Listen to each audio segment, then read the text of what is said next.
he was the one who was going to deliver them from the serpent. And so they raised Cain up with this idea. This is what you're going to be. And if you remember the story, they had another son. And there was one time in life when these two sons offered sacrifices to God.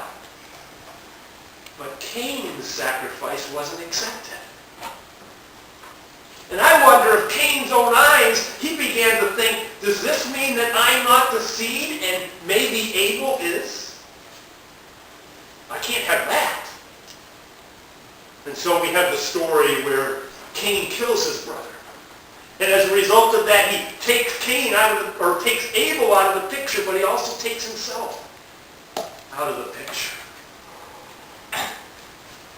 And so when we work our way down through Genesis chapter 4, we come to verse 25, where it says that Adam lay with his wife again, and she gave birth to a son and named him Seth, saying, God has granted me another child. Or, God has granted me another seed. A seed to replace the first one that was lost. A seed that will deliver us. Or so they hoped. As we work through the Old Testament, we find out that there was another boy that was born with the same type of hope placed upon him, that he would be the seed. We read in Genesis 5:29.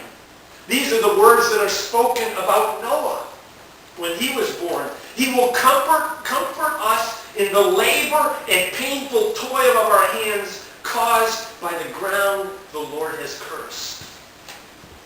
Do you see the picture there? Noah is going to take away the labor that the ground has forced upon us. Noah is going to deliver us. Now Noah did deliver mankind. He delivered the animals through the flood. But he wasn't the seed that God had promised. He wasn't the seed that Adam and Eve had looked for, and even Lamech had looked for, Noah's father.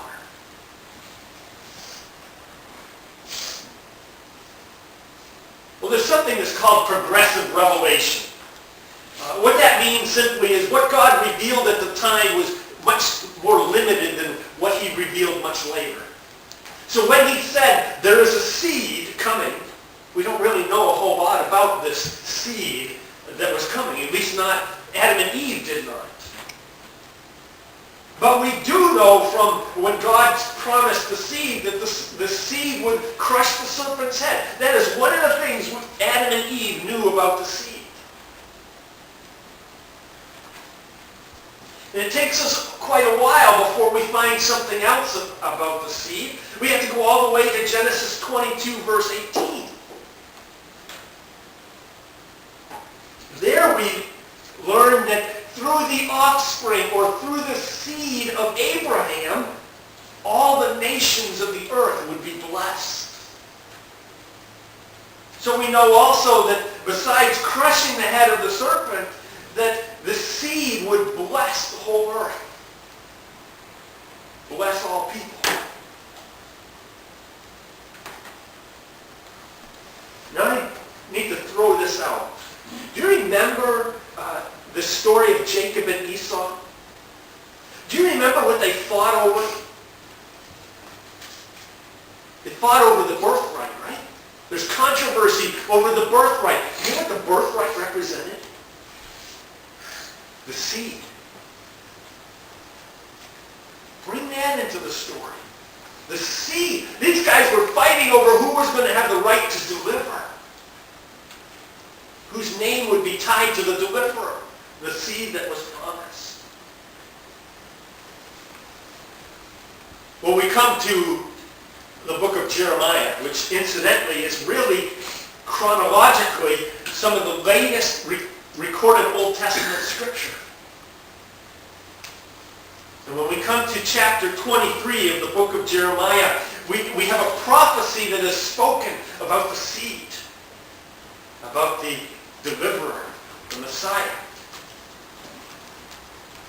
Jeremiah writes this, "The days are coming, declares the Lord, when I will raise up to David a righteous branch, a king who will reign wisely and do what is just and right in the land. In his days, Judah will be saved and Israel will live in safety.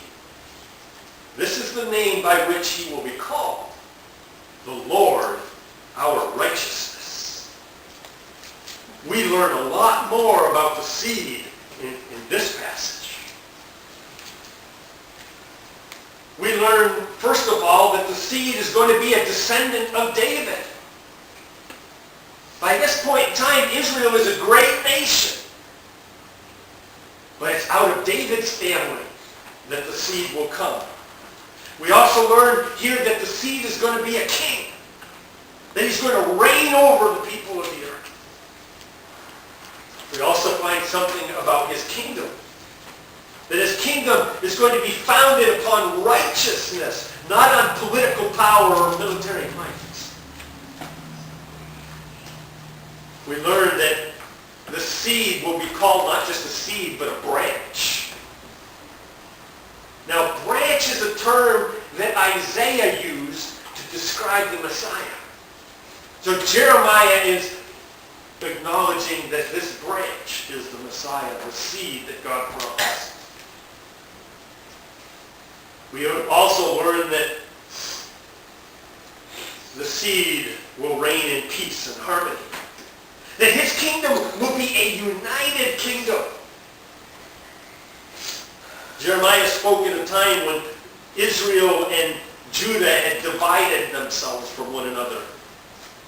This seed will bring the people back together. And finally, we learn that he will be called Jehovah, our righteousness. See, what's significant about that is you and I don't have any righteousness on our own. Our righteousness is like filthy rags, but the seed's is not. He is our righteousness.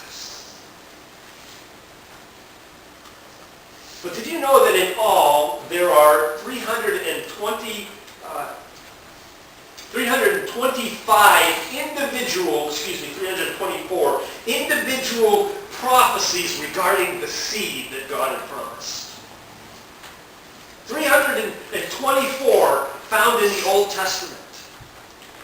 And the men and the women of the Old Testament, beginning with Adam and Eve and going through the godly line of people, lived in faith and anticipation that the seed God promised would come. But he never did. Not in their lifetimes. And when we go to the book of Hebrews, we learn what God says about that. He says all these people were still living by faith when they died. They did not receive what was promised, the seed. They only saw him and welcomed him from a distance. Or 11 verse 13. These were all commended for their faith, yet none of them received what had been promised.